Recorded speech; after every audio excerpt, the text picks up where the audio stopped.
Welcome to this presentation of the module Problem-Based Learning, which is part of the Problem-Solving competence area.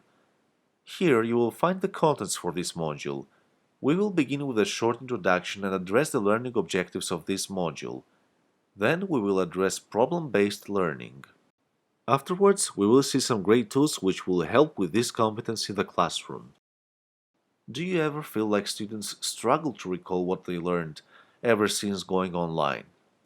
As a result of absence of physical presence, online classes may feel fragmented. What would help here is working on a large project, a large problem. Problem-based learning can be engaging, so if a problem is big enough for several lessons, they will have the context to remember more. However, managing these big problems can be tough, let alone online.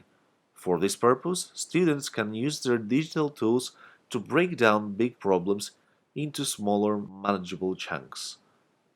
Conventional teaching methods are not optimized for problem-based learning digitally. We recommend that you use digital tools to assist your students with problem-based learning. The choice of the said tools is based on the problem-solving competence area of the Digital Competence Framework.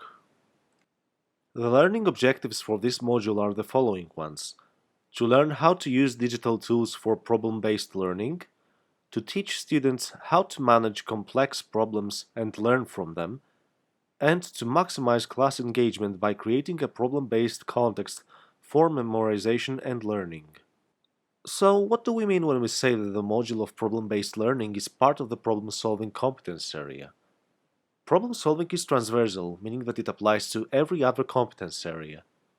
This means that you can actually apply problem-based learning to help with the improvement of every other competence area. Problem-based learning in the online classroom can be achieved by using digital tools to visualize a multifaceted problem and making relevant examples to connect content students find engaging with the rest of the subject's material. Proficiency in problem-based learning is measured by the ability to use digital tools to present and analyze the problem, and the ability to delegate, collaborate, and plan for the next stage of the problem. When you're watching a TV series, which ones do you find more interesting? The ones with independent episodes, or the ones with one core plot and cliffhanger endings? The same could apply to the digital classroom. By focusing on a problem in the long run, students can cooperate, collaborate around the possible solutions, and with the help of the educator learn how to break down the big problem into manageable tasks. While these smaller tasks are perfect for a day's lesson, the whole picture of the problem in the background can keep students engaged, interested, passionate sometimes, and dramatically increase learning and problem solving. And if you find it difficult to implement online, we've got you covered with two great tools. The first tool, XMind, is very simple, straightforward for mind mapping, meaning that a single core idea or problem is analyzed into its components. It's great to enter and use it with minimal prior interaction with any other similar tool. The other tool is Miro, which is great for whiteboard collaborations and workshops, which are very practical and exciting. Let's start with XMind, the mind mapping tool. Mind mapping is great for organizing your problems, and XMind is great at mind mapping. You can easily organize information by breaking it down to its components and creating links between them. Essentially, you can create user-friendly diagrams and organize problem-solving stages efficiently. And as every branch can be its own topic but still connected to the whole, it is great for generating engagement and collaboration while properly delegating tasks. You can access the new website of XMind here.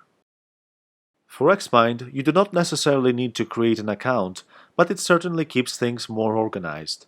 XMind can be downloaded or even used on the web with its new feature. You can find the web edition here. XMind is actually a very simple tool, and for good reason. After all, it follows the logic that the most difficult and complex tasks can be unraveled with some organizing. So once you open the app, there are no difficult tutorials or setups. You pick up a template or start your own blank page. There are some great templates for brainstorming, so I'm leaving some interesting resources in your presentation here.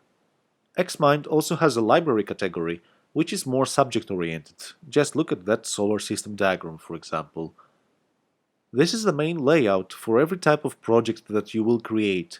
To create a topic, you can either right-click and press on Insert the floating topic, or click on Relationship on the tool, which will create two topics linked by a so-called relationship. For each topic, you can create subtopics and summaries as well. With the Marker tool, you can assign values of priority and more. You can have the students choose stickers as well.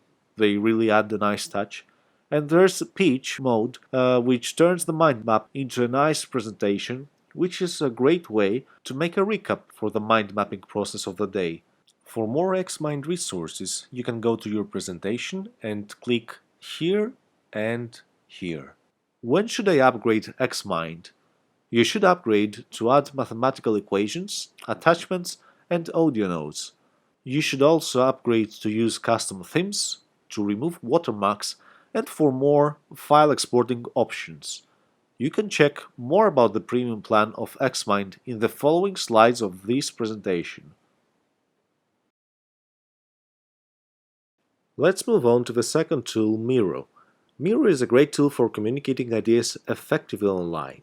You can organize and host workshops to engage, co-create, and share. It's great for time-restricted sessions and for creating flowcharts. To access the official website of Miro, press on the link here. Once you create your account and log in to Miro, it provides you instant access to create your board.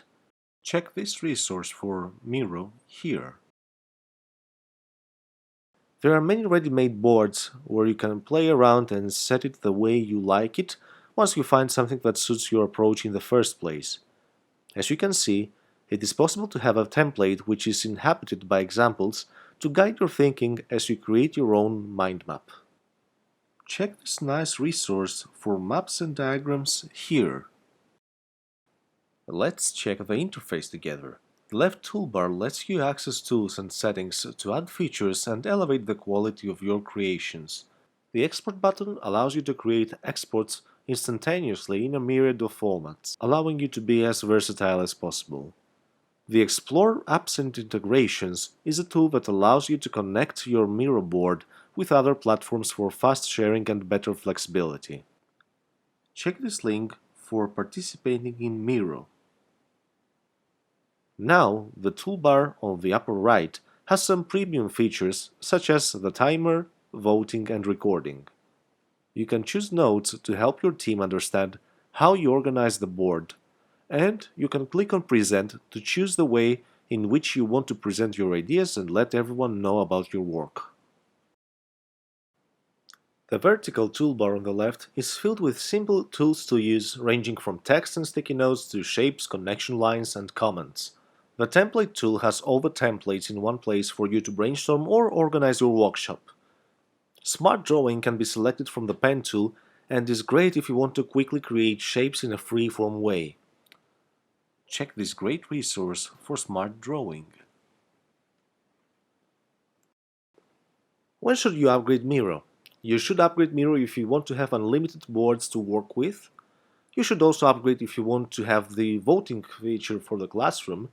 And you should upgrade for the one-click Easy Collaborator access. For more about Miro Premium plans, check the following slides in your presentation.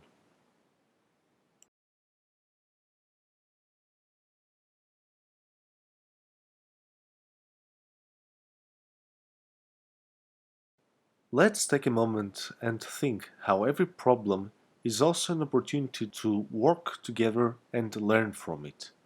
Thank you so much for your attention.